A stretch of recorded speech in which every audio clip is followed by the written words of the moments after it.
to it again and got it lit. Joke's on me, isn't it? It's on you now. I'm not even ready. Not prepared. Look at you. I'm going to dive right in. I'll start what I'm doing. It's going really different this time, only because you're smoking more cigars, you're outside. Quorum Toro. Quorum Classic, baby.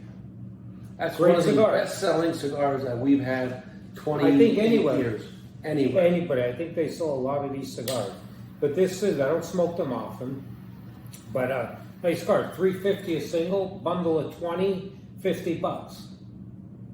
Can't Can't beat beat it. it. But no, this is a cigar, you know, if you're doing other shit and you're not like sitting down and just do it, you know, it don't matter if it goes out a couple times Right. and you got to relight it. Yeah. This is a nice cigar. And It's starting out sweet, a little sweet, mild. I haven't had one of those in a long time. Me neither. So You know, when but I seen it's still a quality cigar. You know, regardless of the price, it's a very enjoyable cigar. Yeah. And we're on the road today. We're here in our Cole Township location in Shamokin, PA. So, you know, you got to go through the humidor, see what different things are available. Found this Punch Clasico, right? This is the Elite Maduro. I can't tell you the last time I had a Punch. I bet you it was 15 plus years ago. Yeah, you don't see them around that much anymore. No. I remember that rare Corojo when that first came Yeah, out. I mean, solid smoke, you know, a nice Honduran blend. $6.29 for a single, $114 for 25 cigars. So, Yeah. you know, great little size. Yeah, I'd say it's a little bit bigger than a typical Corona, but very nice. Yeah. But don't let like the bundle of a Quorum scare you and give you different thoughts on the cigar, because it's a quality, hand-rolled premium cigar. Yeah. Really nice. Yep. Burning nice. Like I said, a little sweet to start. Hope it stays that way. Yeah. Well, this one's got a little oomph to it, a little kick to it so far. Yeah, that's going to be a kick. That's all right. I like that. And that's exactly how I remember the original Punch to be. Right. I mean, because that was always a consistency is Honduran key. cigar, right? Yeah. Punch is up in Honduras. Yeah, I mean, they in years since they've had some Nicaragua product. Yeah, you know, but mostly the known Grand to Puro, be Honduran. Honduran, mostly Honduran. Yeah. Yeah. And I think Quorum, I think they're made in Nicaragua, if I'm correct, right? Yeah. But no, try it out. I'm going to enjoy this one.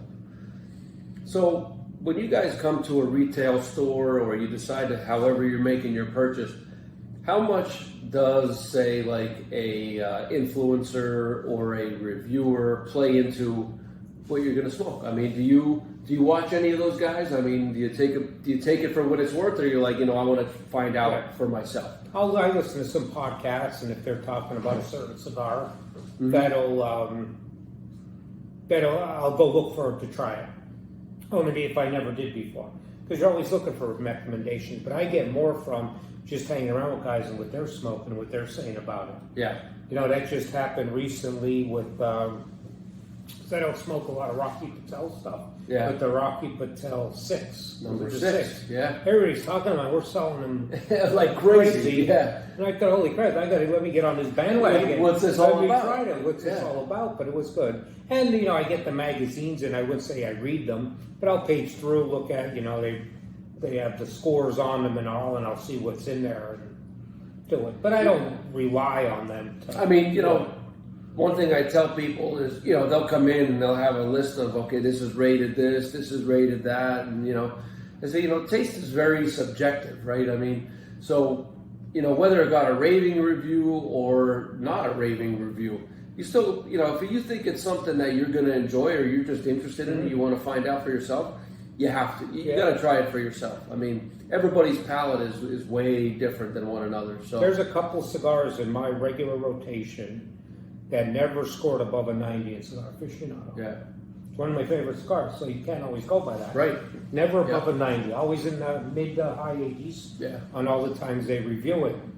Yeah, I mean, and another thing is, you know, one cigar, you can't make a decision on one cigar, right? So if you're going to give something, you know, 2-3 times, maybe take a little time off in between, smoke some different things for a week and get back to it. Yeah. You know, there's a lot of different factors that play into, you know, your enjoyment for that cigar on that particular day. Yeah. You know, so never really write it off unless it's something you really never, you know, didn't have a Well, too strong. that just happened to me, and I smoked them. I don't smoke them a lot, but I smoked them on and off for a couple of years now to La Madrina, Mm-hmm. La Madrina, and I always liked it. Well, the last two I smoked, they didn't draw as good as normal. They burned, but it was still all right. But Right. then the third time I went back to it a week or so later, Yeah. it was back to Yeah. how it should be. Yeah. I might have just got something in that box that just Outside, didn't burn a right. lot of different outside influences this time of year too. Yeah. So, you No, know, it could be outside if it was windy. That doesn't help. definitely. Doesn't help No. smoking a cigar if it's too windy out. No, guys coming back into the cigar, it's burned down this side, and they're outside smoking it in a tornado. No, and they're not smoking. and they The wind's smoking it. and they don't know what's going on. What's the problem here? That's usually what happens on a beach because it's always windy on a beach. Yeah. I forget the one time. I think I smoked a double chateau in 9 minutes. I looked down and what the hell happened to my cigar? I mean, I don't see that being a problem. Just, go pick up 2 or 3 No, boxes. get a couple more. I was like, holy 9 shit! I minutes. know I smoke them world, fast, but world record. it was just I just couldn't get no bang on it. The wind just kept friggin' burning it right down. Yeah, I mean, I like watching these guys with the reviews and the podcasts and things like that because, I want to see what their perspective is on the same cigars that I'm smoking and what they're tasting versus what I'm tasting because, you learn a lot from it too. Oh, yeah. Because I can't just sell a cigar on what I'm tasting because there's so much more to it. Yeah. So, Yeah, but yeah, I no mean, doubt. some of these guys are pretty entertaining. Yeah. They talk about a whole bunch of other stuff as well. Like the ash I just got all over my pants. We were talking about that last one. It's going to happen. What are you going to do? This punch is really nice. Really nice. I always cigar. like punch cigars. Just Yeah. that didn't they go away? Not go away, but they Yeah. weren't as available as much. Yeah, I For don't a know- while there, I don't know years what the ago. deal was. It didn't have, people weren't requesting it. There wasn't, you weren't seeing any kind of buzz around it. And Yeah. plus there was so much, all these smaller boutiques or just smaller factories in general, pumping out some great stuff. Well, it could be too. That company may have not been putting a lot of emphasis on the punch brand at the time. That happened, too. Maybe they had another Yeah. brand out there they wanted to get to market. Yep. And they took their attention away from it a little bit. Right, yeah. With it. Yeah, but all in all, really nice smoke. I'm going to finish this bad boy. Not in 9 minutes, but, we're in a controlled environment today. Go outside, put a fan on it, and see what happens. Then you'll see how fast that thing will burn.